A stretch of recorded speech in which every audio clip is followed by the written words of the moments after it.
And so I would go to Cabrini Greens, play pickup basketball, and just love being there because it's the world's biggest project and everybody had love. I would sit down with Rashid Common. Word. And Common got to be like super rich, right? Because me and him were both broke in like 93 when I first started. And we would sit there, he'd be telling me, you see this property? It's going to come up. I got to buy these buildings. This is when I was thinking of McDonald's and shit. Like, yo, how we going to eat fucking the chicken nuggets and french fries? He was scoping out real estate. And I would sit down with him and yeah, I would sit down with him. I'm really proud of him because I started with Common from day one on Relativity Records. And Word. I didn't even know that. Yeah, man. And Common's my favorite MC, man. I grew up he's your to Common favorite music. MC? It's my favorite, always has been, yeah. Sold by the pound. Yo, Sold by the Pound, man. Watermelon, you know what I mean? All them no ID joints. They had a guy in Chicago, right? I forget his name. Maybe y'all can help me in these comments. They had a guy in Chicago. He was so nice at freestyles off the top. Juice. MC Juice. Juice would battle everybody. Yeah. I would go to Chicago and go wherever Juice was at. He would battle and take everybody's head off in Chicago. We gonna show Juice this. Shout out to Juice. Juice is one of my guys, man. I work with Juice a lot, actually. You know what I mean? I worked with him on these projects I'm releasing right now. He's the nicest freestyler of all time, hands down. Of all time, right? He's like, he could be 8 bars ahead. I've never seen somebody put such complex punchlines in a freestyle literally off the top. You know what I mean? He's the nicest. And now he's going crazy with the songwriting. You should rock with him. He's going crazy with the songwriting too. Man, he's amazing, man. That dude, I used to go watch him. Used to go watch him every time I was in Chicago. I'd be like, yo, where Juice at? And they'd be like, he in this spot. And I'd just be in the back watching him kill everybody. I don't think nobody's ever better than him. We had one guy in New York at one time that was super high. His name was Supernatural. Yeah, really, Supernatural. Really dope. Supernatural was really dope. Tell me about your new project, my brother. New project is called I-Tape. So it's the second of a 3-part installment. You know what I mean? The first one was V-Tape. That was in about September. This I-Tape, C-Tape coming. You know what I mean? And this project is like, I say it's largely about freedom. You know what I'm saying? I'm telling a lot of stories about some of my guys that's in the joint. You know what I mean? I have a lot of phone calls from the joint on the project. Also just some bars, you know what I mean? Some SC Just Blaze production, you know, some tough shit.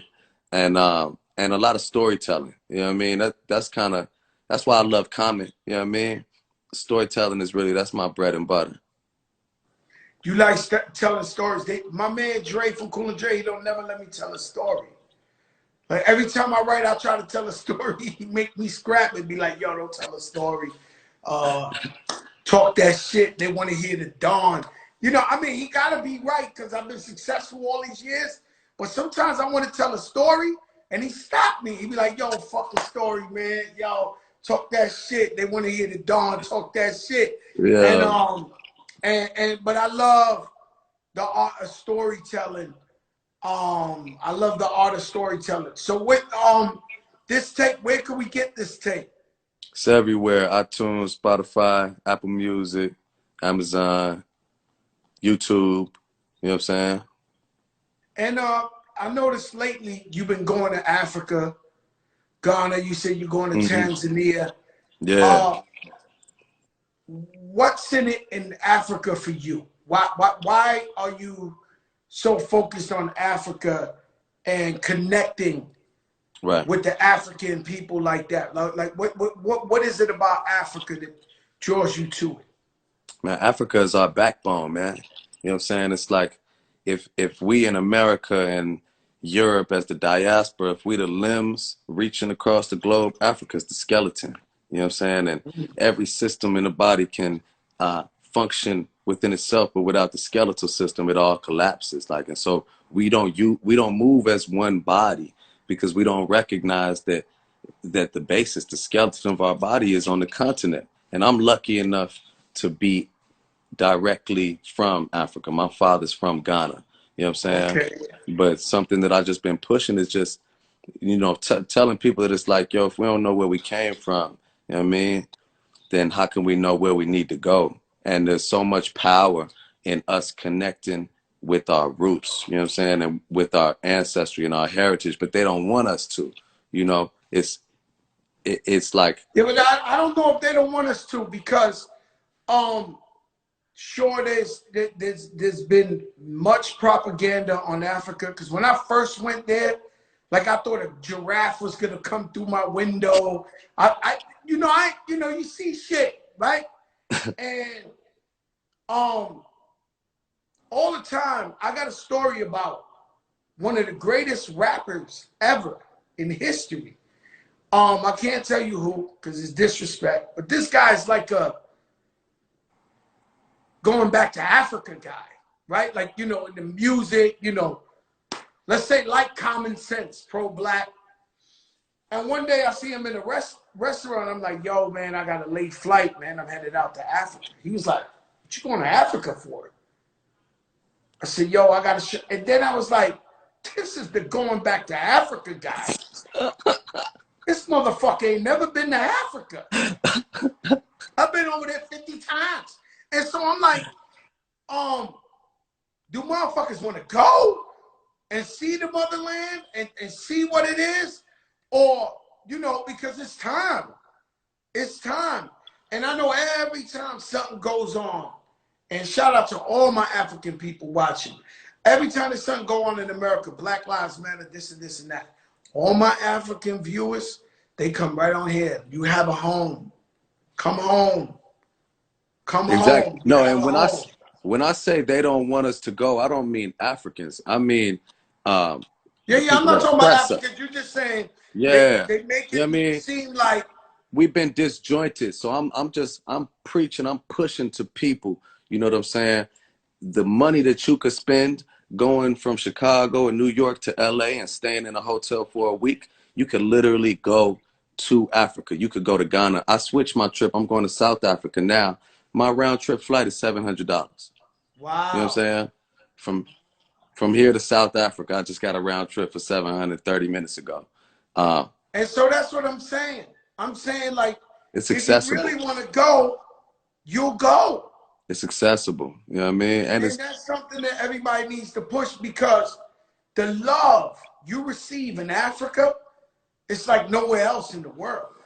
Like, I've literally been like Ali Boumbaye. Like, I've literally walked down the streets of Angola with 1,000 Angolians like, Fa Joe, Fa Joe, Fa. And you feel this love that you cannot feel in the States. It's not here like that. Everybody here is too cool. mm-hmm. Everybody here is too cool. Everybody here might have an ego. Everybody here has, it's some shit that made that change. You could be the brokest dude. I done took the brokest motherfuckers, damn near homeless, living in their mother's floor, and be like, yo, here's a job. I'm not doing that shit. I'm bigger than that. It's some crazy shit. Yo, me too, fam. It's some crazy, right? We I've been take there a them million 20 times. something dollars an hour. Yo, my man's the manager. He's going to give him a job. Nah, B, I'm bigger than that. They trying to play me this. And I've been if there a you want to million talk about times. something that's been trained in us, that Yeah. has been trained to the hood. Oh, 100%, man. I've been there so many times where it's like, I try to take one of the guys and put them in position, but the ego is too strong for them to be able to play a role and be able to recognize that being a part of a winning team is being a winner.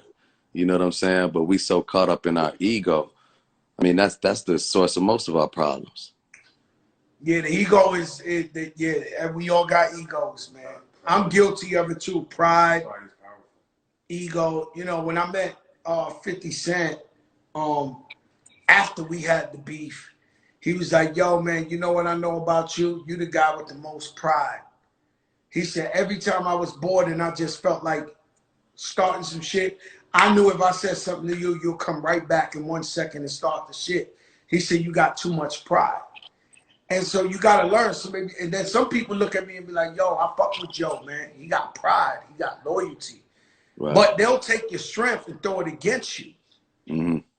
You know what I'm saying? So ego and all that. And then, man, I had these conversations, but I'm just saying, I met a man today, right? I met a man today, right? Some friends came in from out of town. And my wife is like, man, let's do something special for them. Because, you know, New York, man, that shit been cloudy every day, dark. It ain't, you know. And so they come down. And so we rent the little baby yacht. You know what I'm saying? So I'm sitting down with the owner. And he's telling me a story how he's from Venezuela. And if you know about Venezuela, they fucked up right now. They ain't got no money. I'm already knowing. They rich in oil, but the government done fucked everything up. So he's telling me, yo, I got to this country. They paid me $10 an hour as a dishwasher. I was washing dishes 400 hours a week. He was like, I didn't care. Anybody took off, I was there. I didn't want nothing off. I didn't have nothing. So he kept working till he built up a G a week, 15. He was like, yo, this is a lot. I came to this country with $20. The moral to the story, the man came to this country 5 years ago, learned English. Now he's a millionaire, renting yachts and sports cars in Miami and shit like that. And the man said, I had no one to impress. He said something about Americans, they get caught up in like impressing or something. I had nothing to lose. That's why I'm successful. Mm. And so a lot of times, you know, we got to put pride aside. You know, Fat Joe, you, everybody has, we show the winning, we never show the journey. You understand? So Puff Daddy, he was an intern, cleaning the studio, working for Andre Harrell, doing what he had to do. Then the one day they gave him his chance, he knocked it out the park. And so what happens is we never show people the journey. We show us jumping off of yachts and having a great time. And so people are always, they want the finished thing, but don't want to fight. They don't want to see what's in between. They don't want to do that.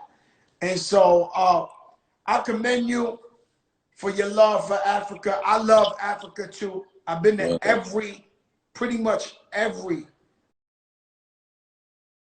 country in Africa.